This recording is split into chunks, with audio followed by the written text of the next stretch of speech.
Hey, y'all, Scott Horton here for The Future of Freedom, the monthly journal of the Future of Freedom Foundation. Edited by libertarian purist Sheldon Richman, The Future of Freedom brings you the best of our movement, featuring articles by Richman, Jacob Hornberger, James Bovard, and many more. The Future of Freedom stands for peace and liberty, and against our criminal world empire and Leviathan state. Subscribe today. It's just $25 per year for the back pocket-sized print edition, $15 per year to read it online. That's The Future of Freedom at fff.org/subscribe. Peace and freedom. Thank you. Hey, welcome back to the show. I'm Scott Horton. This is my show, The Scott Horton Show. And, coming up, Marjorie Cohn and Jeff Kay. We're going to talk about some stuff. Right now, though, we got Eric Garris. He's the managing director, boss guy that runs antiwar.com. Welcome to the show. How are you doing, Eric? Fine. How are you, Scott? I'm doing great. Appreciate you joining us today. So, first of all, let's talk about Iraqi politics for a minute here. There's rumors of coups and counter-coups and military responses and all kinds of crisis. Nouri al-Maliki does not want to step down. And so please break it down for us. Who's doing what in the Iraqi parliament today? Well, as most of your listeners probably know, there's been a political battle over the last several months to pick a new prime minister after the last elections. Maliki wants a third term, and a lot of people oppose that. He's been unable to get a majority of the parliament to agree to choose him. So they keep adjourning and then trying to figure something out and then reconvening and failing again. So yesterday the parliament met again, and after several hours, they were unable to choose a new prime minister designate, so they agreed to adjourn for 9 days. At that point, Maliki demanded that the new president, the president is always a Kurd right. in this new government. Mm-hmm. The prime minister is always a Shia, and the speaker is always a Sunni.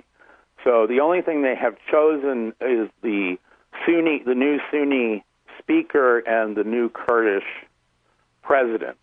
Right. So the new president doesn't have that much power. It's mainly a prime minister has most of the power, but the president could designate a new person to try and form a government, and they haven't done that yet. Sort of like the president of Israel's position. Yes. Or the he doesn't Queen of really England. do anything other than say, now it's your turn to form a government to try to. Right. Uh-huh. It's primarily ceremonial. There are a few other minor powers, but that's about it. So the Maliki demanded that since they had been unable to pick a designate by their deadline constitutionally, that the president was required to renominate Maliki and that he would try and form a government and be the caretaker leader, to continue to be the caretaker leader. The new president, Mahmoud, he refused to do it, and Maliki said that was a violation of the Constitution. He accused him of fomenting a coup, and he's now brought charges against him, and he deployed tanks around the Green Zone, which houses the Iraqi government facilities and also the U.S. Embassy. At that point, the U.S. finally said Maliki has to go. So, and they backed the new president's call to get rid of him. Is that the order that it happened in? He called out the tanks and then they endorsed the president's maneuver? It publicly happened so almost simultaneously, it's hard to say which happened first. Yeah. But I believe that that's the case. I mean, it does certainly sound like they were behind it for them to get, right well, out and I'm endorse sure it when it wasn't even. You're saying I'm sure there's at least coordination between the anti-Maliki forces and the U.S. government, perhaps the CIA. Yeah. And I think Maliki... Because he didn't really, if I understand you right, Eric, the president didn't really do anything, but that's the problem, is he was supposed to go ahead and let Maliki try to form another government. But he didn't really mount a coup or anything. It was just the beginnings of what could have been one or something. No, but Maliki fears, and I think rightly so, the CIA. He's afraid that he's gonna get the Diem treatment. Yeah. Well, the fact that they spoke up, that the State Department came out and endorsed what was going on, is pretty much proof that he's right about that. Right. Now, this morning, the Shiite National Alliance picked a new nominee for Prime Minister, al-Abadi. Now, he's been in the running multiple times for Prime Minister, and he is a member of the Dawa Party, and he's a part of the State of Law Coalition, which is Maliki's ruling coalition. But he was nominated by the other chief Shiite bloc, which is mainly made up of the Sadrist movement and the Supreme Islamic Council, which is pro-Iran. So now, is the Dawa Party, do you know if the Dawa Party is actually been kind of folded into Maliki's State of Law, or he's actually broken off a couple of years ago and made his own government party separate from Dawa now? It's still technically part of the State of Law Coalition, but not everyone in the Dawa Party is a Maliki supporter, even if they're still part of the ruling bloc at the moment. Right. But here's what all the mainstream media is reporting this morning is that the Iraqi Shiites have chosen a new prime minister and that the president has asked him to form a government. The problem is that Parliament hasn't voted on this, and there are many members of the Dawa Party, including people who, have been critical of Maliki, who says, no, we don't like this guy. We're not supporting him. So it's unclear that al-Abadi is going to have any more support than some of the other people that they've tried to put forward. So at this point, nothing has really changed in terms of the deadlock in the Iraqi parliament. Well, and it sounds like until the they contest... reconvene, which is now scheduled from 8 days from today, they could move that up. But until that happens, nothing is going to happen from a legal and constitutional perspective. Now, what may happen, extra legally, I think that there are a lot of possibilities of that. Yeah.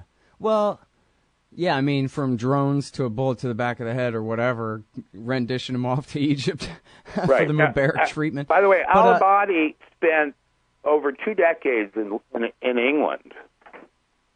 He spent over 2 decades in England during most of Saddam's rule. So he's a very Western-oriented guy. And that's the Kurd who's the president now? No. This is al-Abadi. He is the new Shiite designate for prime minister. Oh. Or the I should say the National Alliance designate. Now, the National Alliance, keep in mind, is still the second largest bloc in Parliament. Right, and that's the Supreme Islamic Council. And the Sadrist Alliance. Yes, exactly. Right.